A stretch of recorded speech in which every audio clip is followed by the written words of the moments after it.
SIR এ enumeration যে form, সেই form fill up হয়ে গেছে, বেশিরভাগ মানুষেরই হয়ে গেছে।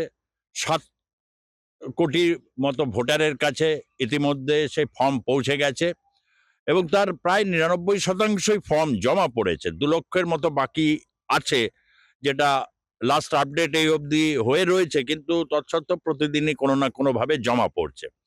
ফর্ম ফিল আপের পরেই স্বাভাবিকভাবে একটা প্রশ্ন অনেকের মধ্যেই আসছে যে এরপর যখন 15 তারিখের ডিসেম্বর মাসে যখন লিস্ট বেরোবে, সেই লিস্টে সমস্ত কিছু থাকা সত্ত্বেও অনেকের যদি নাম না থাকে, সাধারণত প্রথমে এই ধারণাটাকে কাটিয়ে দেওয়ার চেষ্টা করি।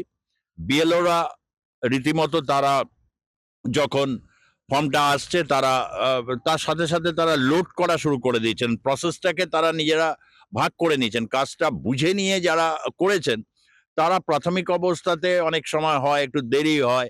অনেক সময় যে স্ক্যান কোডটা থাকে সেটা হয়তো নিয়ে নিচ্ছে। 2002 সালে নাম আছে। কিন্তু দেখা যাচ্ছে অনেক ক্ষেত্রে ডেটা নট ফাউন্ড। সেটা ধরুন কোনো বুথে 1200 জন ভোটার আছে, সেখানে হয়তো 5-6 জন বা 7 জন বা 10 জনও হতে পারে।